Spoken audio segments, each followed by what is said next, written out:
आमदार अनेक मंत्री हे त्यांना भेटलेले आहेत आणि अनेकांच्या सोबत त्यांचे फोटो प्रसिद्ध झालेले आहेत, परंतु ओळख असणं म्हणजे त्यांच्या कृत्यामध्ये सहभागी होणं असं बिलकुल नाही.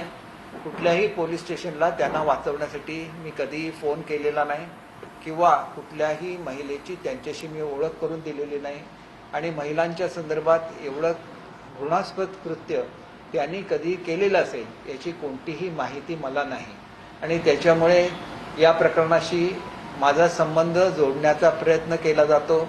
हा राजकीय द्वेषापोटी केला जातो आणि याच्यामध्ये विशेषतः उभाटाचे जे नेते आहेत हे आघाडीवर दिसतात. त्याच्यामध्ये संजय राऊत आहेत किंवा त्यांच्या महिला अध्यक्ष आहेत.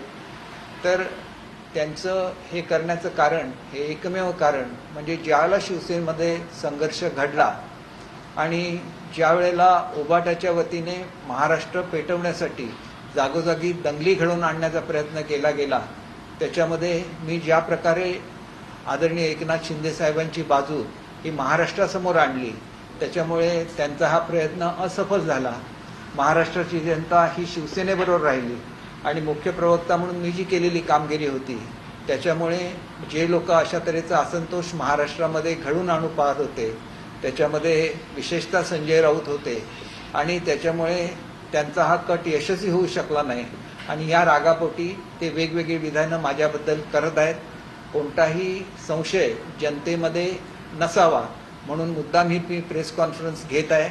मी मध्यंतरी बाहेरगावी होतो, दुसऱ्या राज्यामध्ये होतो, त्याच्यामुळे प्रेस घेऊ शकलो नाही, परंतु मी अतिशय निर्विवादपणे सांगतो की याच्यामधल्या कुठल्याही गोष्टीचा माझा काडी मात्रही संबंध नाही. या झालेली घटना ही अत्यंत घृणास्पद आहे, त्याचा मी निषेध करतो आणि ह्या संबंधित व्यक्तीला जास्तीत जास्त कडक शिक्षा व्हावी अशी माझी ठाम भूमिका आहे.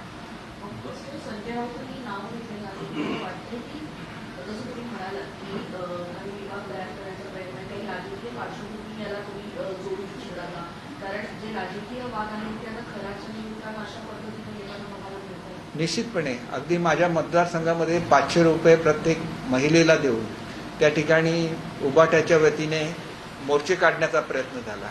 तसेच माझा काय संबंध आहे या गोष्टीशी, कारण ही केलेली ही त्यांची व्यक्तिगत गोष्ट आहे आणि ही गोष्ट कोणालाही माहिती नसते. माझ्याकडे एखादी तक्रार आली असेल आणि त्याची मी दखल घेतली नसती तर माझा दोष मी मानू शकलो असतो किंवा त्यांना वाचवण्याचा कुठलाही प्रयत्न मी केला असता तर तो मनुष्य दोषी असू शकतो. केवळ ओळख असल्यामुळे ते करत असलेल्या वाईट कृत्यांशी आपला संबंध नेऊन जोडणं हे संपूर्णपणे चुकीचं आहे आणि हा सगळा प्रयत्न उभाटाकडून होतं.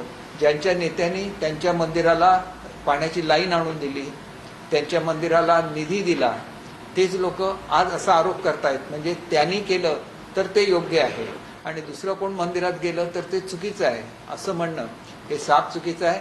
राजकीय द्वेषापोटी हे सगळं चाललेलं आहे आणि त्याच्यामुळे कोणीही या खोट्या प्रसिद्धीला बळी पडू नये अशी माझी नम्र विनंती आहे. मी लवकरच या संदर्भात सल्ला घेणार आहे आणि एकदा या संदर्भातलं आरोपपत्र दाखल झालं खरा त्यांच्यावर की ही जी बदनामी माझी खोटी केली गेली त्याच्याबद्दल कुठली कायदेशीर कारवाई करायची याच्या संदर्भातला योग्य तो निर्णय मी घेईन. परंतु अशा रीतीने सार्वजनिक जीवनामध्ये अत्यंत त्यांची चांगली प्रतिमा आहे ती प्रतिमा मलिन करण्याचा प्रयत्न हा अतिशय चुकीचा आहे असं माझं ठाम मत आहे आणि मी त्या निमित्ताने ह्या जे असा प्रयत्न करतायत त्यांचा निषेध करत असताना, खरा त्यांचा निषेध करत असताना अशा ज्या राजकीय प्रवृत्ती आहेत की ज्यांना महिलांच्या हितामध्ये इंटरेस्ट नाही, ते घरातला जास्तीत जास्त शिक्षा झाली पाहिजे याच्यामध्ये त्यांना इंटरेस्ट नाही, परंतु इतरांची बदनामी करण्यामध्ये त्यांना इंटरेस्ट आहे असं स्पष्ट आपल्याला सर्वांना सुद्धा जाणवत असेल.